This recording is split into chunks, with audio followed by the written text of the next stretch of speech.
White ഹൗസിലെ ചർച്ച അത് നെതന്യാഹുവോട് ചെല്ലുന്നതിന് മുമ്പ് തന്നെ ഈ 21 ഇന പ്രപ്പോസൽ എന്നായിരുന്നു. അതിൽ നിന്ന് ഒരു ഇനം എടുത്തു കളഞ്ഞു. അത് ഏതാണെന്ന് ഞാൻ പറയാം. 20 ഇന പ്രപ്പോസൽ എന്നാണ് ഇപ്പോൾ ഔദ്യോഗികമായിട്ട് വരുന്നത്. ഈ പ്രപ്പോസലിൽ എന്തൊക്കെയാ ഉള്ളത് നമ്മൾ കഴിഞ്ഞ ലൈവിൽ പറഞ്ഞു. പക്ഷേ ഇപ്പോഴും അതിന്റെ പൂർണ്ണമായിട്ടുള്ള പേപ്പറുകൾ വന്നിട്ടില്ല. എല്ലാം എന്നാലും പോയിന്റുകളെല്ലാം എല്ലാവർക്കും അറിയാം, എവിടെ നോക്കിയാലും കിട്ടും. അതിന്റെ പ്രധാനപ്പെട്ട ഒന്ന്, ഈ 20 ഇന പ്രപ്പോസൽ അംഗീകരിച്ചു കഴിഞ്ഞാൽ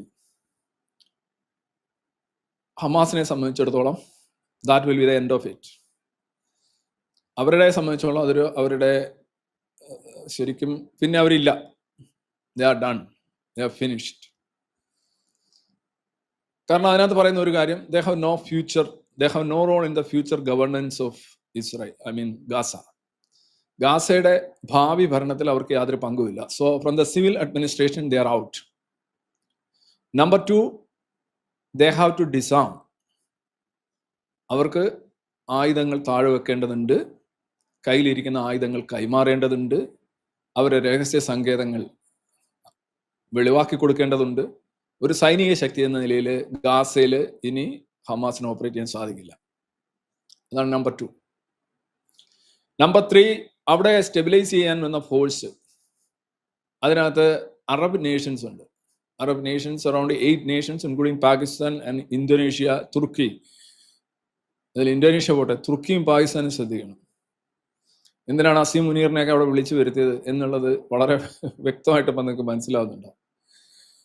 ന്യൂക്ലിയർ ശക്തി, യൂറോപ്യൻ യൂണിയനിലുള്ള അല്ലെങ്കിൽ നേറ്റോ ശക്തിയാണ് തുർക്കി, ന്യൂക്ലിയർ ശക്തിയാണ് നമ്മുടെ പാകിസ്ഥാൻ, ഏറ്റവും വലിയ പോപ്പുലസ് ആയിട്ടുള്ള മുസ്ലിം രാജ്യമാണ് ഇന്തോനേഷ്യ, പിന്നെ സൗദി അറേബ്യ, മക്ക, മദീന, പിന്നെ കിടക്കുന്നത് ഖത്തറാണ്, പിന്നെ ഏറ്റവും കൂടുതൽ പ്രോഗ്രസീവ് എന്ന് അവകാശപ്പെടുന്ന രാജ്യം UAE, പിന്നെ അയൽ രാജ്യം എന്ന് പറയുന്ന number 1 and 2 Jordan and Egypt. Syria ഉൾപ്പെടുത്തിയിട്ടില്ല, ലെബനനും ഇല്ല, ബാക്കിയെല്ലാം ഉണ്ട്. ഈ സ്റ്റെബിലൈസേഷൻ ഫോഴ്സും പിന്നീട് വരുന്ന അവിടെ ഒരു ഭരണക്രമവും, അതിന്റെ തലവനായിട്ട് ട്രംപ് തന്നെയാണ് അപ്പോയിന്റ് ചെയ്തിരിക്കുന്നത്. ദാറ്റ് മീൻസ് അമേരിക്കയുടെ കൺട്രോളിലായിരിക്കും അത് നടക്കുന്നത്. യൂറോപ്യൻ ശക്തികളുണ്ടാവാം, ടോണി ബ്ലെയർ ഉണ്ടാകാം. എന്തായാലും ട്രംപിന് ഒരു 364 സ്ക്വയർ കിലോമീറ്റർ സ്ഥലം ഭരിക്കാനായിട്ട് ദിവസം സ്പെൻഡ് ചെയ്യാൻ സമയം ഉണ്ടാവില്ല. അമേരിക്കയുടെ കാര്യങ്ങൾ തന്നെ നോക്കാൻ സമയമില്ലാത്ത, ലോകം മുഴുവൻ നോക്കിക്കൊണ്ടിരിക്കുന്ന ഒരാൾ എന്തായാലും. അപ്പം പുള്ളി ഒരു നോമിനലായിട്ട് അവിടെ ഇരിക്കുന്നതേ ഉള്ളൂ. ബൈ നെയിം സേക്ക് പുള്ളിയായിരിക്കും. പിന്നെ കാര്യങ്ങൾ, പ്രധാന തീരുമാനങ്ങളൊക്കെ അമേരിക്ക അറിഞ്ഞേ നടക്കും. അപ്പൊ ഞാൻ പറഞ്ഞു disarmament, out of civil administration. Then ഇപ്പോഴാണ് ഒരു പീസ് പ്ലാനിൽ ആദ്യമായിട്ട് ദ ഡേ ആഫ്റ്ററിനെ കുറിച്ച് സംസാരിക്കുന്നത്. ദ ഡേ ആഫ്റ്റർ എന്ന് പറഞ്ഞു കഴിഞ്ഞാൽ യുദ്ധം കഴിഞ്ഞാൽ എന്ത് എന്നുള്ളതാണ്. യുദ്ധം കഴിഞ്ഞിട്ട് പിന്നെ കൂടി ആലോചിച്ചിട്ട് അങ്ങനെ ചെയ്യാൻ പറ്റത്തില്ല, കാര്യം ഇതൊരു ട്രാൻസ്പറൻസ് വരേണ്ടതാണ്. അപ്പൊ മൂന്നാമത്തെ കാര്യം ഇതാണ്. ഒന്ന്, ഈ അറബ് നേഷൻസ് എല്ലാം തന്നെ ഇതിനകത്ത് ഇൻവോൾവ് ആയതുകൊണ്ട് ഈ പ്ലാനും എല്ലാ കാര്യങ്ങളും ഇതിനകത്ത് ഓരോരോ പ്രപ്പോസൽസും നിങ്ങൾ പരിശോധിച്ചു കഴിഞ്ഞാൽ ഈ അറബ് രാജ്യങ്ങളുടെ അനുമതി ഇതിനുണ്ട്. അവരുടെ കൗണ്ടർ സൈൻ ചെയ്ത സാധനമാണ്. ഇതിനകത്ത് എനിക്ക് ഏറ്റവും രസമായിട്ട് തോന്നിയതൊന്നുമല്ല, യൂറോപ്യൻ നേഷൻസ് പലസ്തീന് ഫുൾ സ്റ്റേറ്റ് വിട്ട് കൊടുക്കുന്ന തീരുമാനം. ഞാൻ പറഞ്ഞു 2023 ഒക്ടോബർ 7 146 മുതൽ 150 വരെ രാജ്യങ്ങൾ ഈ പാലസ്തീൻ്റെ സ്റ്റേറ്റ് വിട്ട് അംഗീകരിച്ചിരുന്നു. ബിഫോർ ഒക്ടോബർ 7 കഴിഞ്ഞൊരു വലിയ നേട്ടമെന്ന് നമ്മളുടെ ജിഹാദി മാധ്യമങ്ങളെല്ലാം പറഞ്ഞുകൊണ്ടിരുന്നത് എന്താണ്?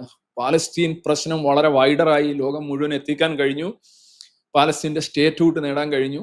UN ജനറൽ അസംബ്ലിയിൽ കൂടുതൽ രാജ്യങ്ങൾ അതിനെ പിന്തുണച്ചു. ശരിയാണ്, 150 ഉണ്ടായിരുന്നു, 157 ആരാണ് പിന്തുണച്ചത്? സ്വന്തം ഡൊമസ്റ്റിക് രാഷ്ട്രീയം കാരണം കഷ്ടപ്പെട്ടുകൊണ്ടിരുന്ന മാക്രോണും സ്റ്റാമറും അൽബനീസും പിന്നെ കാണിയും കാനഡയുടെ, അതുപോലെ പോർച്ചുഗീസ്, ഇവരൊക്കെയാണ് ഇതിനെ പുതുതായിട്ട് അങ്ങ് അംഗീകരിച്ചത്.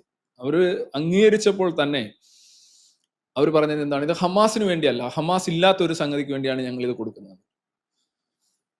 അപ്പോൾ ഹമാസിന് ഭയങ്കര സന്തോഷമായിരുന്നു, സെലിബ്രേഷൻ ആയിരുന്നു. ഞങ്ങൾ ഇത്രയും ചെയ്തുകൊണ്ടാണ്, നോക്കൂ, ഇത് ഇത്രയും കാര്യങ്ങൾ സാധിച്ചത്, ഇത് ഞങ്ങളുടെ സ്വപ്നമായിരുന്നു. ഹമാഡ് ഉദാഹരണമായിട്ട് ഗാസി ഹമാഡ് ഇരുന്ന് പറയുന്നത് കേട്ടോ. ഇത് ഞങ്ങൾ ഇത്രയും വർഷമായിട്ട് ഇതിനു വേണ്ടിയായിരുന്നു ഞങ്ങളുടെ ഒരു സ്വപ്നം സാക്ഷാത്കരിച്ചു. ഇത്രയധികം രാജ്യങ്ങൾ UN ജനറൽ അസംബ്ലിയിൽ പാലസ്തീന്റെ 2 സ്റ്റേറ്റ് സൊല്യൂഷൻ അനുസരിച്ച് പലസ്തീനെ അംഗീകരിച്ചിരിക്കുന്നു. അന്നും ഇന്നും നമുക്ക് വ്യക്തമായ ഒരു കാര്യം, it is of no relevance actually. അതിൽ ഒരു കഴമ്പുമില്ല, ഒരു കഥയില്ല. അത് ഇത് ചെയ്ത മാക്രോണും അറിയാം, സ്റ്റാമർക്കും അറിയാം, അൽബനീസിനും അറിയാം, കാണിക്കും അറിയാം. പക്ഷെ അവരെ ഡൊമസ്റ്റിക് പൊളിറ്റിക്സിൽ നിന്ന് രക്ഷപ്പെടാനായിട്ട് അവരത് ചെയ്തു. എന്തിനാണ് ചെയ്തത്, എന്തുകൊണ്ടാണ് ചെയ്തതെന്ന് അടുത്ത ദിവസം ഇറ്റലിയിൽ കണ്ടു. വളരെ രൂക്ഷമായ വയലൻസ്, പബ്ലിക് പ്രോപ്പർട്ടികൾ നശിപ്പിക്കുന്നു, സമരങ്ങളുമായിട്ട് ലെഫ്റ്റിസ്റ്റ് ഇസ്ലാമിസ്റ്റ് വയലൻസ് ആണ് ഇറ്റലിയിലെ സ്ട്രീറ്റുകളിൽ. അതിൽ മെലോണി പറഞ്ഞു, ഇത് ഇല്ലാത്ത ഒന്നിനെ ഞാൻ അംഗീകരിക്കുന്നത് അതുണ്ടാകുന്നതിന് തന്നെ ഒരു തടസ്സമാകും എന്നാണ് അവർ പറഞ്ഞത്.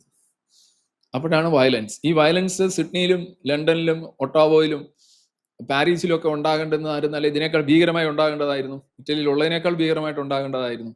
അതാണ് അവിടുത്തെ നയതന്ത്രജ്ഞന്മാരായിട്ടുള്ള ഒരർത്ഥത്തിൽ ഭീരുക്കളായിട്ടുള്ള അവിടുത്തെ ഭരണാധികാരികൾ തടഞ്ഞത് ആ വയലൻസാണ്.